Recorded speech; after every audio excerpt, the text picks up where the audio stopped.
Even though this topic I have discussed one day, I think in the class, okay, but I think some of you are having issue with this topic. And then that's why I decided to discuss this topic again. Okay, so please listen to this class carefully.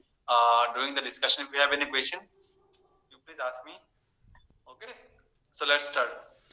Do you need PowerPoint or without PowerPoint is okay?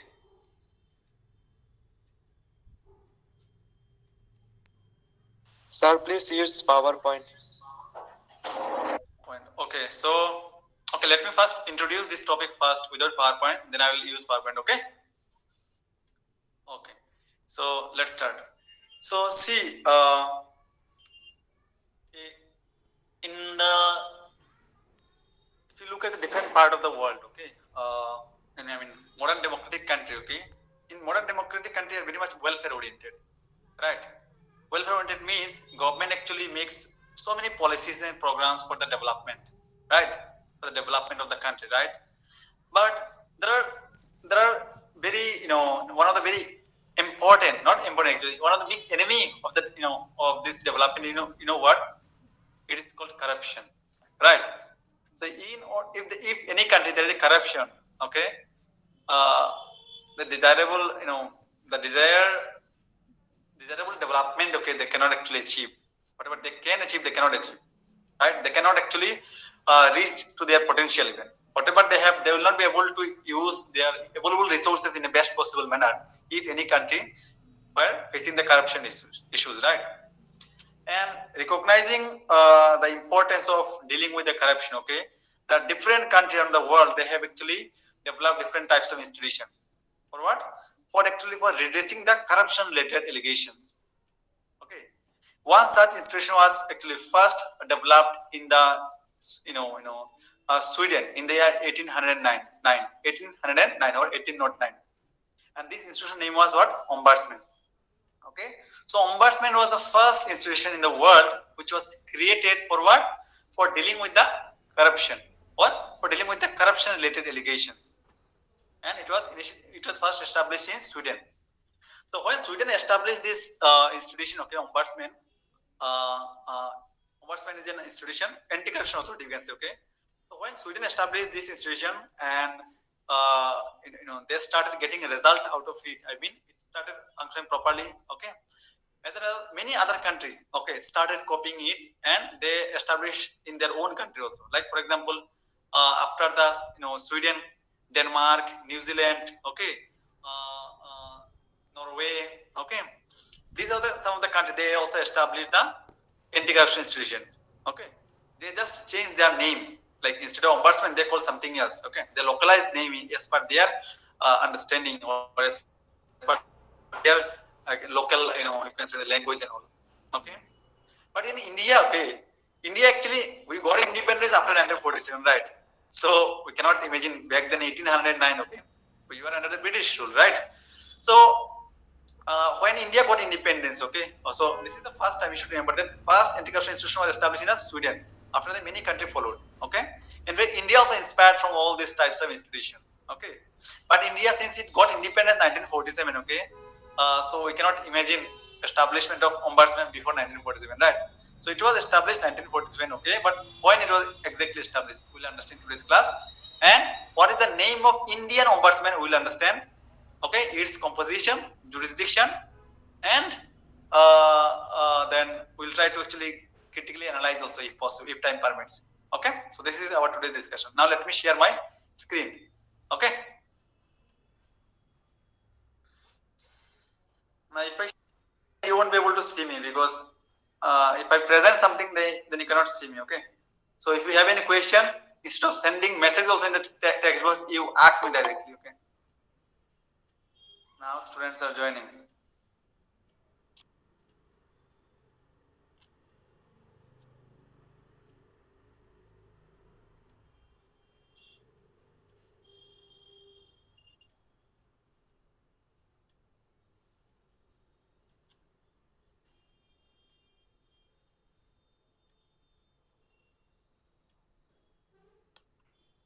Is it visible? Can you see my screen? Yes, sir. Okay. So see, in India, uh, you can say that in India, we even though wanted to establish what, anti-corruption authority, right? Just like ombudsman, but we have localized actually the name of the ombudsman, okay, with the local term, okay, because it is more suitable, in India. And actually, this, if you look at the meaning of this local, then you will understand. So, in India, we can call Lokpal as our ombudsman, okay. So Lokpal is actually a Sanskrit term, okay, which means what? It's a combination of two terms actually, Lok and Pal, okay. Lok means what? People, okay, and Pal means protector. So in short, Lokpal means what? Caretaker or protector of the people, right? Now this term Lokpal, okay, first coined by Dr. L.M. Singhvi, okay. Dr. L, actually it should be L.M., okay. L.M. Singhvi, okay, in 1963. Okay. Now, only in 1960 it was coined. After 1947, we have established actually after getting independence, or when our Indian Constitution came into force in 50. Okay, when it came into force, after that actually we established different types of other machineries. Okay, for common machineries for dealing with the corruption related allegation and other cases also. But in the year 1966, for the first time, ARC, that is Administrative Reforms Commission, okay, headed by Morarji Desai, they felt that okay, that we need to establish an institution, okay, which will specifically deal with the what, corruption related allegation. That is why in the year 1966, this ARC actually recommended for setting up of Lokpal and Lokayukta for the redressal of citizen grievances against what? Against the, related to the corruption. Clear? Now, what is ARC? See, ARC is it's an Administrative Reforms Commission, okay, which is every few years after actually government actually give direction for what, for finding out the what are the problem there in our Indian judicial system and how can we make it more efficient, okay. For that, this Administrative Reforms Commission actually suggests recommendation to the government. So when one of its report 1966, this year's Administrative Reforms Commission recommended that okay, we should have a what, we should have a Lokpal and Lokayukta for what, redressal of citizen grievances which are related to corruption, okay. So this, when ARC actually recommended, okay, after that, okay, what happened, it became more popular. It more popular means here many many people from the not even when this ARC recommended, before ARC recommendation also and after also, so many people, okay, around this country, okay, they started actually demanding the for the establishment of the Lokpal Lokayukta. And some of them you already know, right? Like for example, Anna Hazare, Prashant Bhushan, okay, like this. Some of the many people actually they started demanding and protesting, okay, in front of the government office and all for what, setting up of anti-corruption institution, because corruption was the back then biggest challenge in front of India still today also, right? It's a biggest hindrance, okay, of our towards our development, right? That is why people started protesting and all. So it created pressure on the government, right? For what? For passing the Lokpal or Lokayukta Act, right? So before we go into more details about when it was passed, Lokpal Bill and Lokayukta Bill. First, we should actually also know about what is Lokpal, okay, means, okay. So in short, okay, Lokpal is an anti-corruption authority, okay, in the national level, which actually looks into the complaint related to corruption, okay, and it is actually established for what? For what? For actually dealing with the corruption related allegation in national level. Clear? So Lokpal is what? Lokpal is not actually designation.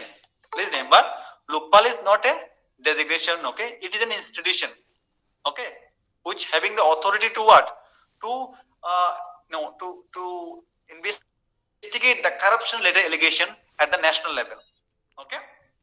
Clear? What is Lokpal in short?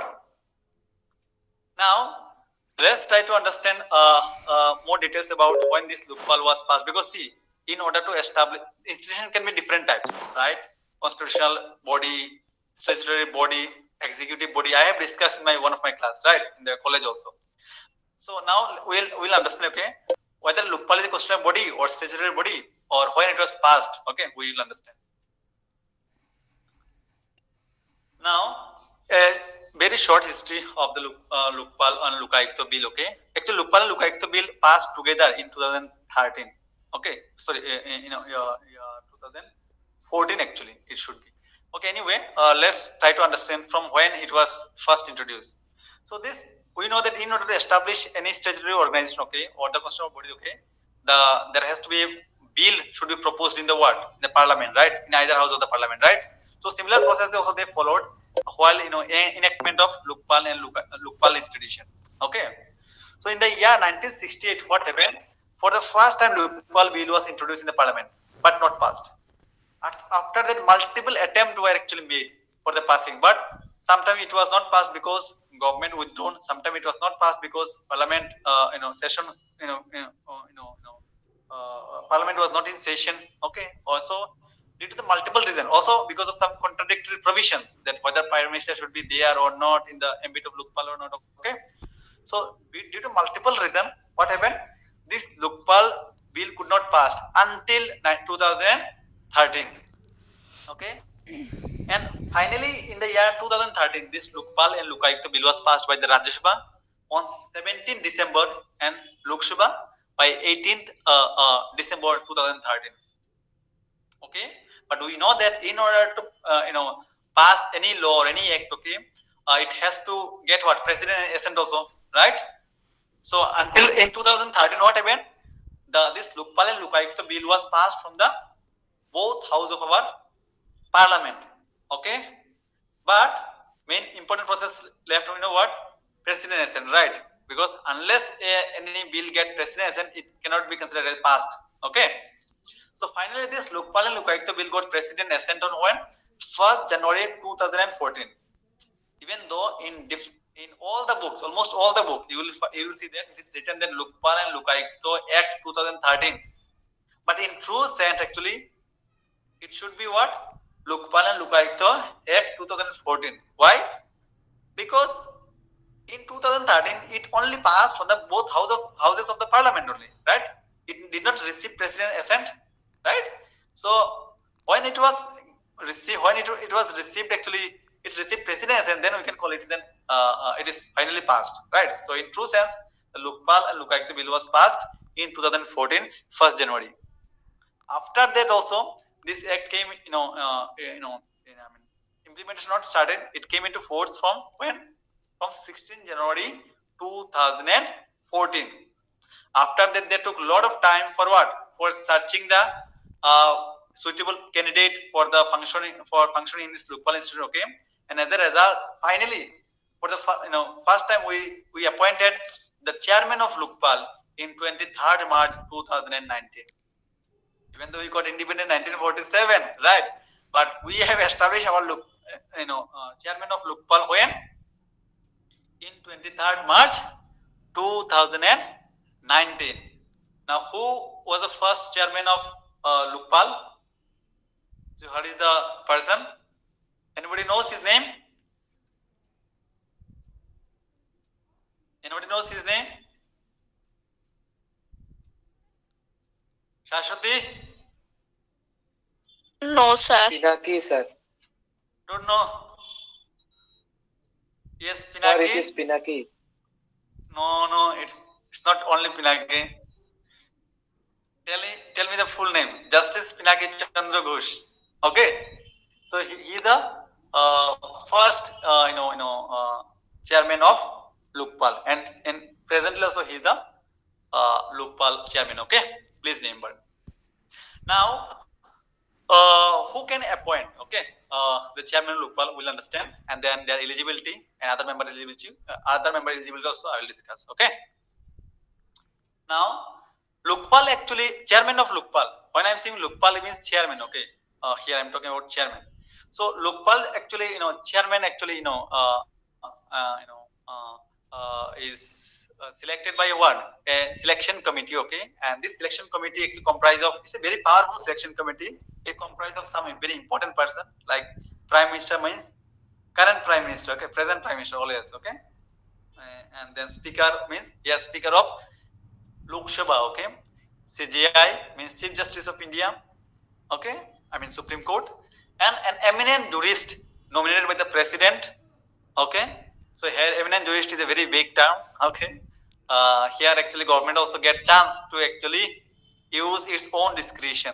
Okay, and last is what, leader of the opposition party in the center. When I'm saying center means I'm actually referring to Lok Sabha, not Rajya Sabha. Please remember. Okay, so these five people actually consist of what? Look, chairman selection committee who actually select what? Chairman of Lokpal. Okay, prime minister, I mean sitting prime minister, speaker of the Lok Sabha, chief justice of our Supreme Court, an eminent jurist nominated by the president, and leader of the opposition party in the Lok Sabha. Now, why I said it is in a fourth number, there is an eminent jurist nominated by the president. This is here actually government get actually opportunity to their discussion, because as you know that eminent jurist can be many people. Right? There are maybe so many people. Eminent means what?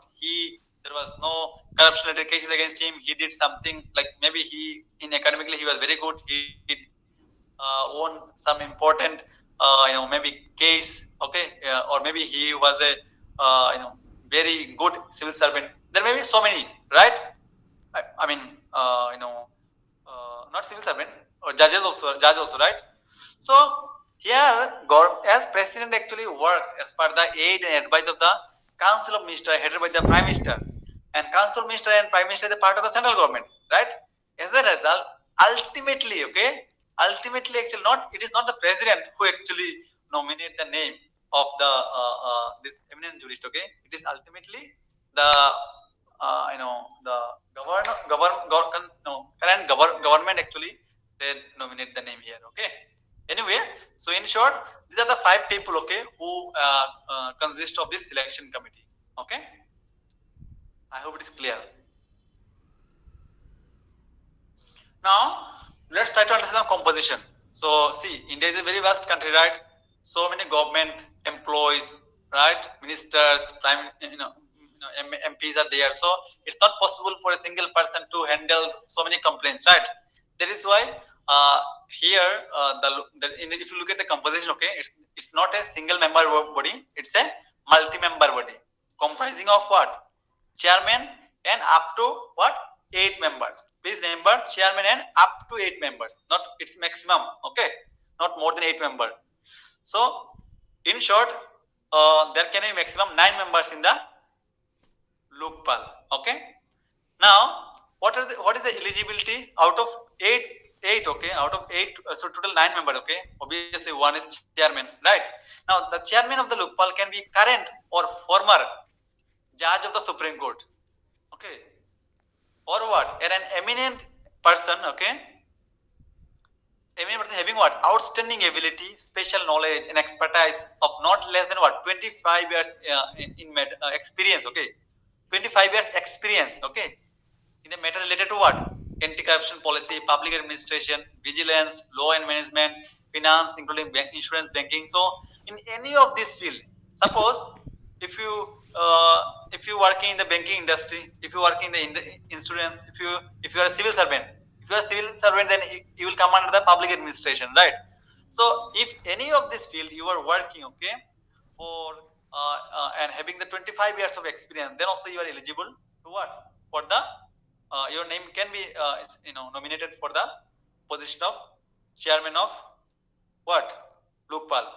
Okay, now out of total 9 members, we understood the chairman and its eligibility, right? Now let's try to understand the other members. Now out of rest of the 8 members, okay, 50%, that is the 4 members, okay, shall be from what? Shall be from the community of scheduled caste and scheduled tribes and other backward classes, minorities and women. Okay, here and they are eligible, so I'll discuss, don't worry, wait. And rest of the 50%, that is 4 members, shall be from the judicial members. And when I'm saying judicial means either the judge of the Supreme Court or what? Former Chief Justice of the High Court. Okay, in case of judicial member. But in case of other member means here those members who are coming from the scheduled caste, scheduled tribes and all. Okay, rest 50%, their eligibility is that they need to have at least 25 years of experience in the field related to, as just now I have mentioned now, public administration, banking, insurance, okay, law, management, and all this there. So then also they can become the member. Okay. So in short, Lokpal consists of total 9 members. Out of 9 members, 1 member is chairman, and out of 8 now, rest of the 8, 5 members shall be from the judicial, and 5 members shall be from the non-judicial. Okay. I hope it is clear, the composition. Now let's try to understand jurisdiction, means scope. Okay, in which who are the people who, I mean, against whom actually the Lokpal can start or initiate the investigation. Okay, related to corruption. Okay, so if you look at the jurisdiction, okay, in short, the jurisdiction of Lokpal include the Prime Minister, present, former ministers, member of Parliament, central government, group A, B, and C, and D officers. Okay, all of them come under the jurisdiction of Lokpal. It means if there is any corruption related allegation coming against all these people, okay, and if Lokpal receives orders, complaint, then they can what? They can investigate, start investigation against these people. Okay, but please see, carefully see the next slide, because in the next slide I will tell you there are certain exceptions with regard to the prime ministers. Okay, if there is any case against the prime minister, there is some certain exception we will discuss in the next slide. Okay, now jurisdiction of Lokpal, little bit more details. Now prime minister, former and present, both comes under the ambit of the Lokpal. So it means, like tomorrow, if there is any correct, if suppose in the next election Narendra Modi is they do not win the election, okay, and if Congress government win the election, okay, and Rahul Gandhi becomes the prime minister, for example, suppose, and then after few days, okay, if there is any corruption related allegation coming against the Narendra Modi, then even though he is no more a sitting prime minister, still investigation can start in the prime minister Narendra Modi. Okay, so prime minister, former and present, both comes under the ambit of Lokpal. Current and former cabinet ministers, all of them comes under the what? Ambit of Lokpal. And what? Current and former members of parliament also comes under the ambit of Lokpal. And all the class 1 officer of the central government, like secretaries, joint secretaries, okay, additional secretaries, all of them comes under the what? Ambit of Lokpal. Other than this, like there are certain public sector undertaking. You understand public sector undertakings means, like, for example, ONGC. You heard about ONGC? NTPC? You heard about all this? ONGC, NTPC, GAIL, SAIL, SAIL. Can you hear me?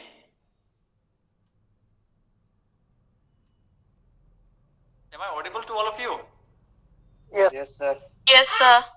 Yes, sir. If people please respond, give the response, okay? That's how I'll know whether you're listening or not. So public sector undertaking means government companies, like for example ONGC, as I said, NTPC, okay, GAIL means Gas Authority of India Limited, then SAIL, Steel Authority India Limited, okay. So all these are public sector undertaking, okay, and their class 1 officer also comes under the what? ambit of the Lokpal. And directors are actually an executive, it's an executive position, okay, which is responsible for what? Implementation of government policies and programs. So directors and other officers of the non-governmental organization which receives funding from the central government. Please, this is very important. If any NGO receiving funding from regular funding from the central government, okay, then their director also comes under the ambit of Lokpal. It means Lokpal can initiate investigation against these people also, even though they are not government organization. However, government aided, please see properly, government aided institution excluded from the Lokpal scope. It means aided means like one time, two time, if government giving assistance, okay, to the any organization, private organization, okay, which is not regularly funded by the government, then this is not included in the ambit of Lokpal. It means Lokpal cannot start investigation, okay, against this types of institution. Clear? So this is in short the jurisdiction of the Lokpal. Okay. I hope it is clear. Now, here you should pay attention properly. So, see, even though I have said that, Prime Minister also within the ambit of Lokpal, but they have kept, okay, the lawmakers or MPs, okay, they have actually given certain, you can say that relaxation in case of Prime Minister, okay.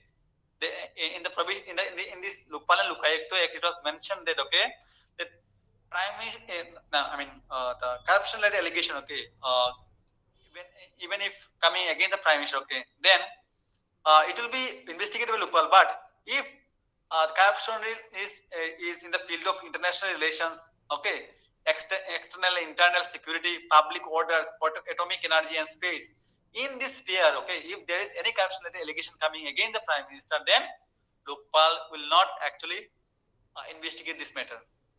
Okay, Lokpal will not investigate matter. Now, why it was kept? There was so much debate and discussion on this issue. Okay, but it was only excluded from the Lokpal. Okay, many people criticized also this provision. Why Prime Minister is excluded or given so many relaxation? Okay, okay, but uh, it was not for. It was actually for, I mean, only relaxation for the Lokpal, but it doesn't mean okay our any other authority organization cannot investigate. Okay, it's not that. It was in the Lokpal Look, it was mentioned that Lokpal will not investigate. Okay, so if in this sphere like international relation, external internal security, public order, atomic energy and space, okay, if there is a corruption allegation coming against the Prime Minister, then Lokpal will not what inquire this matter. Okay, so this exception you please remember. Okay, but everyone else there is no exception. Only exception in case of Prime Minister. Okay.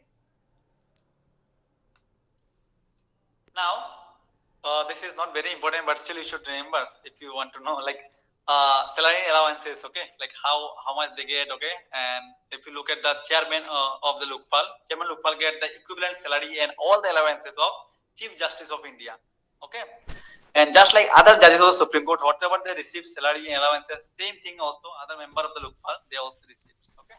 So this is in short. Now, this is also very important. So, who administer the oath of the Lokpal? So, obviously, most of the cases, okay, whenever you will see the highest important, officials of India, okay, most of the time